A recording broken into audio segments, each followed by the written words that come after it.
সুপ্রিয় দর্শক আসসালামু আলাইকুম। আজকে আমি আপনাদের সাথে একটি ভিডিও শেয়ার করব, সেটা হচ্ছে ফুড প্রসেসর। এটা নিয়ামা ব্র্যান্ডের একটি ফুড প্রসেসর, সালাদ কাটার, জাপানিজ টেকনোলজির সালাদ কাটার বলে এটাকে।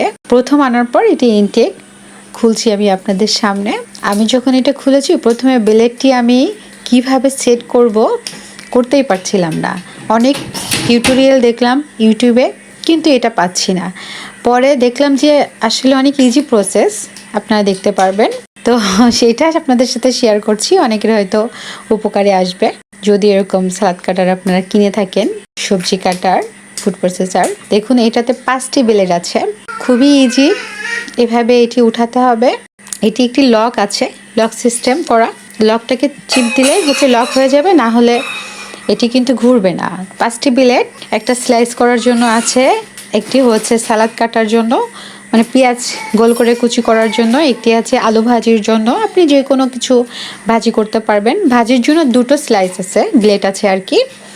তো দুটির ভিতর একটি হচ্ছে একটু বড়, একটু ছোট। একটু ছোট ছোট হবে, একটি হচ্ছে একটু বড় বড় ঝিরি ঝিরি হবে। আর ব্লেড যেটি মেন ইস্যু ছিল আমার কাছে, এটি আমি পারছিলাম না। পরে দেখলাম অনেক ইজি, দেখুন আপনারা দেখলেই বুঝতে পারছেন। এইটার জন্য মূলত আমি ভিডিওটা করলাম। এইভাবে প্রেস করবেন, এই যে গোলটা আছে এটা এইভাবে ধরবেন, ধরে তলের 2 আঙ্গুল দিয়ে এইভাবে উপরের দিকে প্রেস করবেন, মানে তাহলে ওটা উঠে আসবে। এবং যখন লাগাবেন চেঞ্জ করবেন, যখন আলু ভাজি করবেন তখন এটা, যখন স্লাইস করবেন তখন ওটা, তো তখন এটা জাস্ট ওই এটার ভিতরে গোল যে রাউন্ডটা আছে এটার ভিতরে ঢুকিয়ে দিয়ে আপনার মুখের কাছে একটি বোতাম আছে, ওখানে প্রেস করলে এটা আটকে যাবে, লক হয়ে যাবে আর কি, ভিতরে ঢুকে যাবে।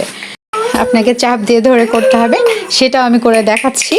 দেখুন এখানে এটি হচ্ছে পেঁপে কুচি করছি, অনেক ইজি। পেঁপে কুচিটা করে নিয়ে তারপরে মূলো ভাজির জন্য এটা মূলো ভাজির মতন সিস্টেম করে কেটেছি, মানে ছুলে নিয়ে তারপরে এর ভিতর দিয়ে এভাবে প্রেস করলে, না ধরে রাখলে হবে না। এরপরে পেঁয়াজ ভাজির জন্য পেঁয়াজ করলাম, এটাকে না ধরলে আপনার হয় কি অল্প একটু এসে বেঁধে যায়, হয় না। যাই হোক, আশা করি আপনাদের এটা কাজে লাগবে।